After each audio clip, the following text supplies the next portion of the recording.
Bismillahirrahmanirrahim. Alhamdulillahirabbil alamin. Wassalatu wassalamu ala rasulih al-amin wa ala alihi wa sahbihi ajma'in. Amma ba'd. Ma'asyiral muslimin wal muslimat rahimani wa rahimakumullah. Assalamualaikum warahmatullahi wabarakatuh. Tidak ada cinta tanpa pengorbanan, dan tidak ada pengorbanan yang paling agung kecuali pengorbanan seorang hamba kepada Allah, untuk Allah, di jalan Allah. Maka dari itu, ketika kita mendengar bacaan tadi yang dibacakan pada rakaat pertama dan yang kedua, seandainya kita maknai, maka kita tahu diri kita belum berkorban untuk Allah. Kita akan tahu diri kita belum ada apa-apanya ibadah kita kepada Allah. Maka dari itu yang dibacakan imam kita tadi sesuai dengan keadaan kita saat ini.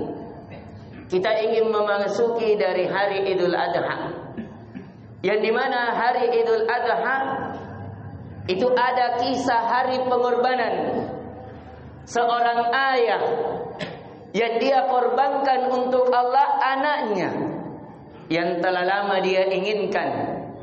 Dia diberikan pada saat usianya telah tua, bahkan di saat anak tersebut menjadi dewasa, membantunya dalam kesusahannya. Akan tetapi Allah meminta kepadanya agar dia korbankan sebagai bukti cintanya kepada Allah. Akan tetapi dia membuktikan bahwa dia lebih mencintai Allah dibandingkan anaknya, dibandingkan hartanya, dibandingkan keluarganya. Akhirnya dia persembahkan untuk Allah, dan menjadi syiar dari ribuan tahun. Maka menjadi pertanyaan di tengah-tengah kita, apa yang telah kita korbankan untuk Allah? Maka dari itu di rakaat kedua kita diingatkan, la tulhikum amwalukum wala auladukum an dzikrillah wa may yaf'al dzalika fa ulaika humul khasirun. Maka janganlah kalian dilalaikan oleh harta-harta kalian, keluarga-keluarga kalian dari mengingat Allah. Barang siapa yang terjatuh dalam kelalaian disebabkan harta dan keluarganya, maka merekalah orang-orang yang merugi. Kita melihat di tengah kaum muslimin, banyak yang mengaku cinta kepada Allah, banyak yang mengaku ingin dekat kepada Allah, tapi ketika mereka diajak untuk mendekat, mereka tidak mau mendekat. Ketika mereka diajak untuk berkorban, mendekatkan diri dengan harta, dengan berkorban, dia tidak menginginkannya, dia sembunyikan. Dia miskin pada saat satu keadaan, tapi dia keadaan lain dia berleha-leha, dia berpoya-poya. Di mana kita? Tidakkah kita melihat Nabi Ibrahim alaihi salatu wassalam mengorbankan anaknya yang tercinta, yang membantunya di masa tua untuk meraih keridhaan Allah, untuk meraih kedekatan Allah, untuk membuktikan bahwa dia lebih mencintai Allah dibandingkan segalanya. Maka sekali lagi, ma'asyiral muslimin wal muslimat, apa yang telah kita korbankan untuk Allah? Mana bukti cinta kita kepada Allah?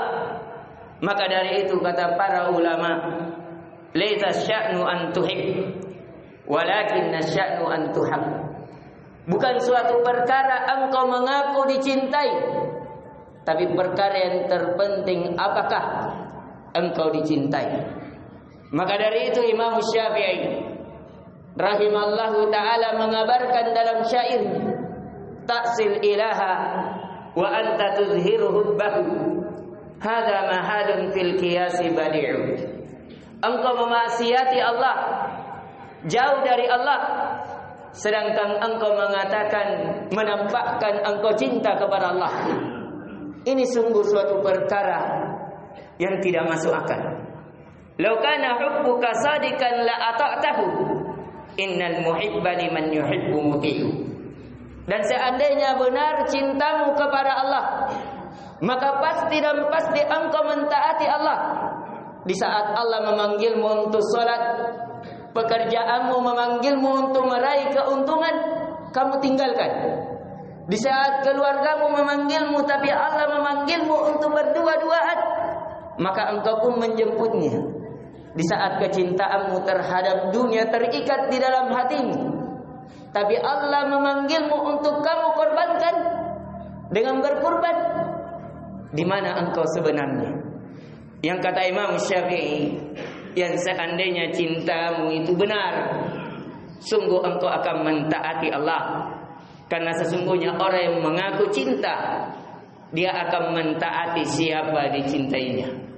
Ketika Allah memanggilnya, dia akan mendengar, melakukan ketaatan kepadanya. Ma'asyiral muslimin wal muslimat rahimani wa rahimakumullah.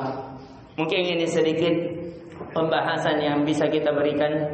Sebenarnya nasihatnya sangat cukup dari apa bacaan yang dibacakan oleh imam kita.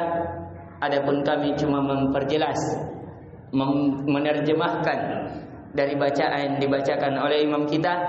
Maka dari itu jangan kita dilalaikan oleh harta dan keluarga kita yang terlalu cinta dunia terhadap hati kita, sehingga kita mendahulukan cinta kita terhadapnya dibandingkan cinta kita kepada Allah.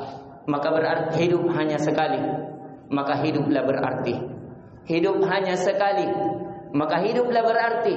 Dan menjadilah pertanyaan di dalam hati, apa yang telah kita berikan untuk Allah, apa yang telah kita kedepankan untuk Allah dan negeri akhirat. Tahulah yang tahu, bodohlah yang bodoh. Subhanakallahumma bihamdik, asyhadu an la ilaha illa anta astaghfiruka wa atubu ilaik. Assalamualaikum warahmatullahi wabarakatuh.